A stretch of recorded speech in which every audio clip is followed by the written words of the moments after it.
has to be. There's this concept. It's not a concept really, but my friend who coaches for the Timberwolves put up these list of attributes for basketball athleticism. And look, I'm not going to go through all the physical ones. You can guess them. You know, vertical plane, balance, coordination, agility, all that stuff.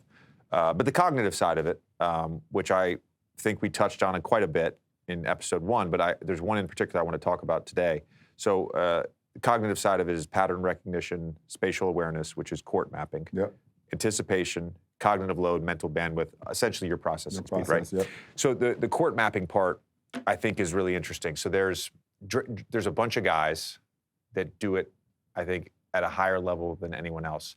And the analogy I would use is if you were to get a new car, and let's say this new car, it was like we'll say 2009, before Apple CarPlay, before Android Google Play. You remember you used to get a car and the map would have to download. Yeah. Okay, so there's some guys, the map only gets 30% downloaded.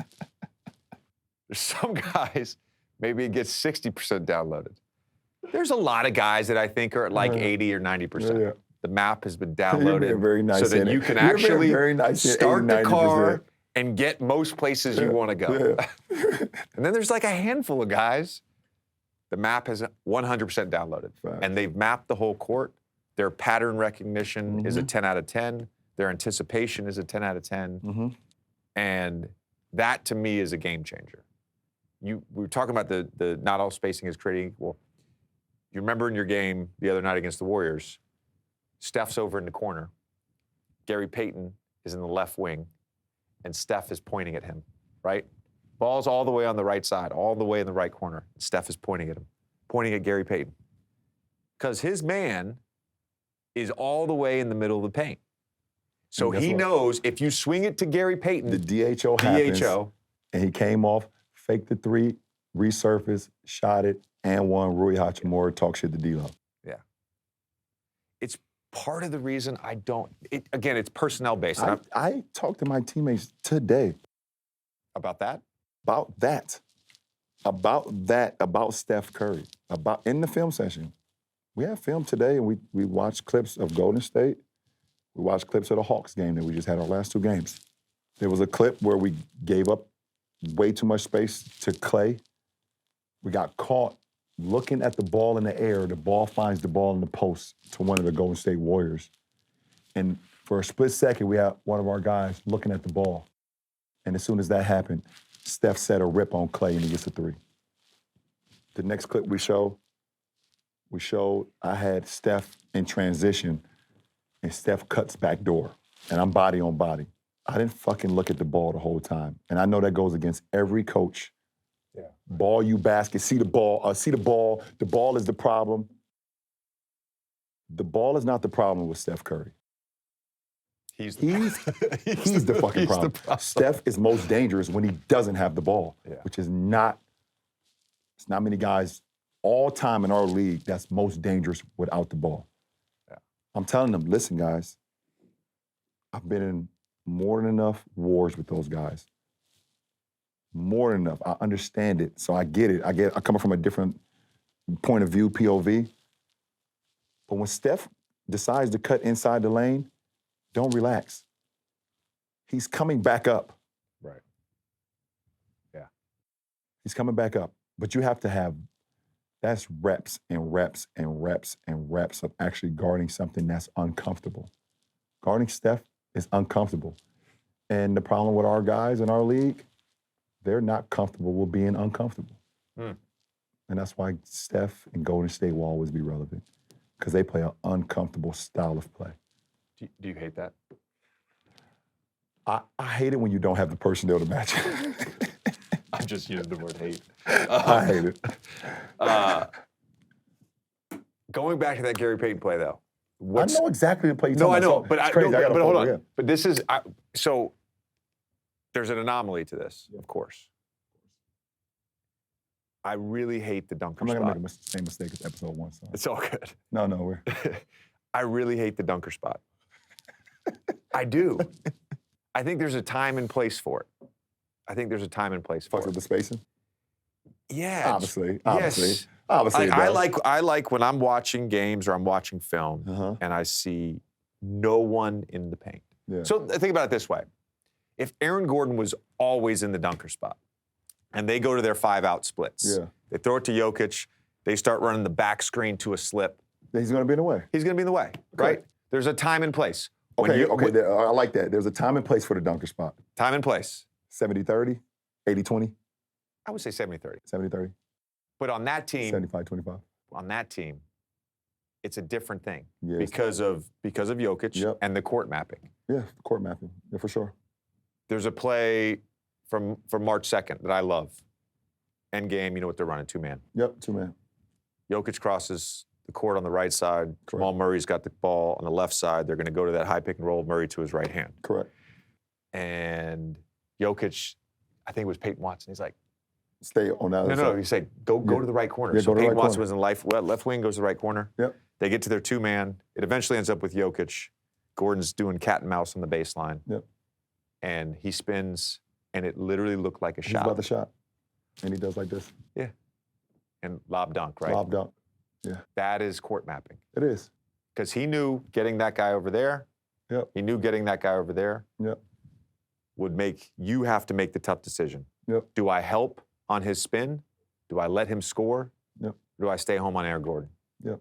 And it helps. And then it's the anticipation, the cognitive load, all that stuff. Yeah, I saw a stat on Jokic last year, and I don't know the exact number, but in the finals, in the finals versus Miami, he shot like 70% from the free throw line in.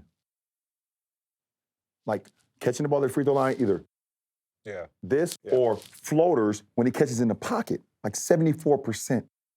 That's insane. So when he turns and he's going to this, you're thinking, okay, let me try to get a contest. Meanwhile, he has Aaron Superman Gordon flying in from the corner. By the way, give credit to Aaron Gordon. Absolutely. Because he's figured that out, that part of it out. The reason I don't normally like the dunker spot, though, is because I think what Gary Payton did and what Ben Simmons did, and to an extent in LA, when we ran 5-out, or we called it delay. When we ran delay, we would have Ben or Blake at the top and DJ in one of the slots. And then he's screening for off the ball for Jamal, for me, for CP, whatever. It's just harder to guard to me. Yeah. This Aaron is Gordon again, unlocked everything for 100%. Yeah, for them. This is again. I like your courts. As There are different courts, depending on where we are. The more wine I've had, the worse these courts have got. All right. I'm going to put a dunker spot guy. That is the dunker spot guy. Okay. All right. So you're an ISO on the left wing. Yep. I'm very curious about this. Yep. And if you don't want to give away secrets, that's fine. Obviously, if you look at fuck it, I'll troll. If you look at 1980s, 1990s, right, and you had an ISO on the left wing, this is what you're looking at, right? Yeah. There's no 2-9. You're not coming over. You can't move. You can't move. Literally right there. Can't move. In today's NBA, this guy can tilts 2-9. all the way over, 2-9s, all the way, strong. But let's say he just floods all the way. Yep. Let's say he floods all the way. This guy moves inside. Yep. Okay, so now you're looking at essentially defense, plus the guy on the ball. Here's boxes and elbows. Yeah. On the left wing. Yep. I hate it. I don't like it. I don't. What is your sort of checklist here on this? Depends on what the clock is. Okay. Obviously, if I have more time in the shot clock, then I'm going to rearrange that lineup. Meaning, I'm sorry, not alignment. Alignment, yeah. I'm going to rearrange the alignment to make it better for not only me, but for the team. I don't like catching on the wing and sitting on the wing and allowing a defender X5 to come over and tilt, strong side, cleanse itself, and just stay there. X4, X3, or X2, get to sit inside the big on the other side, and now you got the boxes and the elbows covered.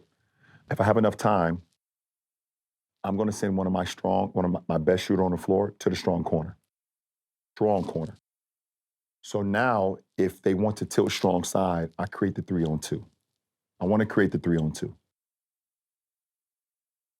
It'd be very difficult. So just to be clear on that, you want to create the 3-on-2. So by sending the top guy, essentially, to the strong side, your side, you want to now get middle Yes. Create a two on the ball. Now you've got a 3 and on 2. if that big wants to stay on the strong side that I was ISOing him, yeah. I got too much room to work with on that side for my teammates. Yeah. And it's not about for me, it's about creating the advantage on the other side. There's not much advantage when I'm sitting on the wing and I have 4 guys staring at me. Yeah.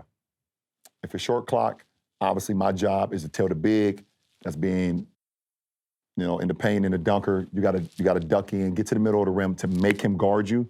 So when I do swing, we do have an advantage on the other side, but I don't like that alignment. I'm more of a 3-1 guy.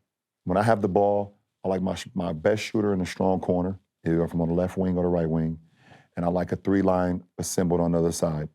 You want to get the flood guy the fuck out of there, basically. Fuck out of there. And I like a guy down in the I know you don't like the dunker, but I like him down, and then a guy in the corner, guy on the slot. But No. Hold on. I will say this.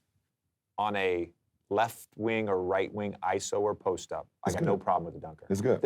Because if no one's at the basket in that spot, if you're the only guy on the side of the court, right. and everybody's around the 3-point line, then everybody can help. Yeah, everybody can. There's no space in. You have to put some pressure on the rim with the dunker in that situation. For sure. I'm talking about balls up top, either in the right high quadrant, left high quadrant, or the top of the key. It's pretty bad spacing there. Yeah, that's all I'm I agree. It's pretty bad spacing. I agree. Hey guys, thanks for listening. Thanks for watching Mind the Game podcast. If you like it, please hit that subscribe button. Thank you.